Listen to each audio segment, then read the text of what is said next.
안녕하세요. 지난번에 올려드렸던 고지혈증 1탄에 이어서 오늘 영상은 고지혈증 2탄입니다. 지난번 영상을 통해서 여러분들께 고지혈증이 도대체 왜 위험한 것인지 충분히 설명을 드렸고요. 이번 영상은 그럼 내가 고지혈증인지 아닌지 어떻게 구분을 할 수 있는지, 그리고 고지혈증이 도대체 어떻게 사람을 사망에 이르게 할 수 있는 것인지 설명을 드려보도록 하겠습니다. 혈당이나 혈압 같은 경우에는 집에서 간단하게 측정을 해볼 수도 있지만 고지혈증은 집에서 간단하게 검사를 해볼 수 있는 방법이 없습니다. 그래서 제가 지난번에 올려드렸던 이 영상에서 설명을 드린 것처럼 일단 집 근처에 가까운 보건소에 가셔서 고지혈증 검사하러 왔습니다 라고 말씀을 하시고 5,000원을 지불하신 다음에 결과표를 보시면 제 영상을 좀 더 쉽게 이해하실 수 있습니다. 제가 예를 들어 설명을 드리기 위해 결과지를 인터넷에서 아무거나 하나 다운받아 왔습니다. 결과 항목에서 이상 지질 혈증만 한번 볼게요. 보시면 이상 지질 혈증 하나의 항목에 총 콜레스테롤, HDL, 중성지방, LDL 이렇게 4개의 지표로 구분이 되어 있습니다. LDL은 나쁜 콜레스테롤, HDL은 좋은 콜레스테롤 이렇게들 얘기를 많이 하다 보니까 LDL, HDL 이런 단어는 많이 들어보셨을 거예요. 근데 얘네들이 뭔데 이렇게 서로 다르게 불리는지, 그리고 LDL은 도대체 왜 나쁜 콜레스테롤이라고 부르고 HDL은 좋은 콜레스테롤이라고 부르는지 제가 간단하게 개념 정리를 해드리겠습니다. 여러분들 생각과는 다르게 우리 혈액에서 콜레스테롤이라는 기름기는 그 자체가 혈액에 둥둥 떠다니는 게 아닙니다. 여기 그림을 보시면 우리 혈관에서 콜레스테롤과 중성지방은 VLDL, IDL, LDL, HDL이라고 부르는 지질 단백질의 형태, 뭔가 쉽게 생각하면 캡슐에 둘러싸여서 운반이 되고 있다고 생각하시면 됩니다. 이 그림에서 노란 색깔 알갱이 하나가 중성지방이라는 물질이고 파란 색깔 알갱이 하나하나가 그 유명한 콜레스테롤입니다. 좀 더 쉽게 생각을 하면 VLDL, IDL, LDL, HDL 이런 애들이 각각 콜레스테롤과 중성지방을 운반하는 트럭이라고 보시면 됩니다. 근데 이 각각의 트럭은 노란색 중성지방과 파란색 콜레스테롤을 담고 있는 비율이 다르고 그렇다 보니까 하는 역할이 다릅니다.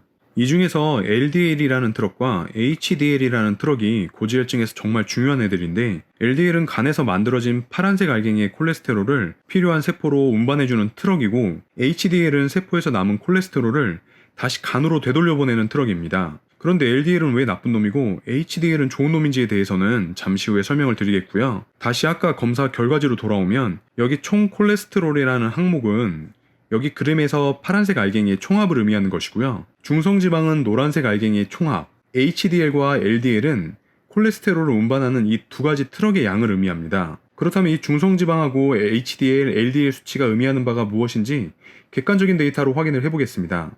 이 논문은 혈중 지질 농도와 혈관 질환의 상관관계를 조사한 논문입니다. 자, 여기 보시면은 총 30만 2,430명의 환자를 분석했다고 합니다. 이 중에서 8,857명은 심근경색이 있었고 3,928명은 심장 관상동맥 질환으로 사망을 했고 2,534명은 허혈성 뇌졸중, 513명은 출혈성 뇌졸중, 그리고 2,536명은 그냥 뇌졸중 환자였다고 합니다. 이 그림은 30만 2,430명의 혈중 지질 농도와 심근경색, 그리고 뇌졸중의 상관관계를 분석한 결과입니다. 위 그래프는 심근경색의 위험을 나타낸 것이고 아래 그래프는 뇌졸중의 위험을 나타낸 것입니다. 여기 그래프에서 검정색 사각형만 보시면 되는데, 우선 HDL 결과를 보시면 혈액에서 HDL 농도가 높아질수록 심근경색이나 뇌졸중의 발병 위험이 점점 감소하는 것을 확인할 수 있습니다. 근데 LDL의 경우에는 혈액에서 농도가 높아질수록 심근경색과 뇌졸중 모두 발병 위험이 점점 증가하는 것으로 확인이 되었습니다. 결국 HDL은 많을수록 심근경색과 뇌졸중에 걸릴 위험이 낮아지니까 좋은 놈이라고 부르는 거고, LDL은 많을수록 심근경색과 뇌졸중에 걸릴 위험이 높아지니까 나쁜 놈이라고 하는 겁니다. 다른 논문도 한번 찾아봤습니다. 2016년에 공개된 이 논문은 15,355명의 환자를 22년간 관찰하면서 중성지방과 심혈관 질환의 상관관계를 분석한 논문인데, 보시면 중성지방 수치가 올라갈수록 심혈관 질환 사망의 위험도 증가하는 것을 볼 수 있습니다. 다만 위험의 정도는 아까 살펴본 LDL보다는 훨씬 낮습니다. 그래서 결론적으로 중성지방, HDL, LDL 모두 심혈관 질환과 뇌혈관 질환에서 매우 중요한 애들인데, 이 중에서 특히 LDL과 HDL이 정말 중요하다는 것만 일단 기억하고 계시면 됩니다. 중성지방에 대해서는 다음번에 다시 알기 쉽게 설명을 드리겠습니다. 자, 다시 돌아와서 아까 논문을 통해서 심근경색이나 뇌졸중에 걸린 사람들을 분석해 보니까 LDL은 나쁜 놈이고 HDL은 좋은 놈이라는 건 알았는데, 이건 결론부터 살펴본 거고요.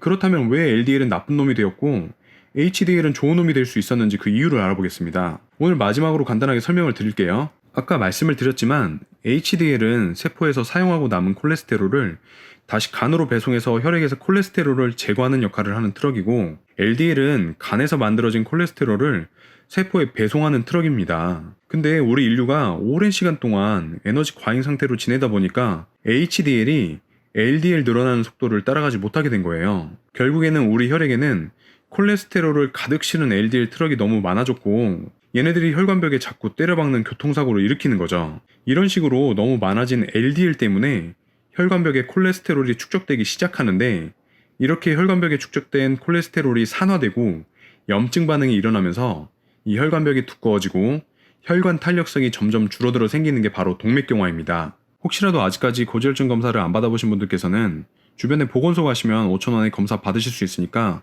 꼭 검사해보시기 바랍니다. 이 검사를 해봤더니 LDL이나 HDL 수치가 정상 범위를 벗어났다 하시는 분들께서는 제 다음 영상들도 꼭 시청을 하셔야 합니다. 제가 다음 영상에서는 우리 몸에서 LDL이 왜 자꾸 높아지는지, 고기를 전혀 안 드시는 스님들도 고지혈증이 생긴다는데 왜 그런지 한번 설명을 드려보도록 하겠습니다. 오늘 영상은 여기까지입니다. 감사합니다.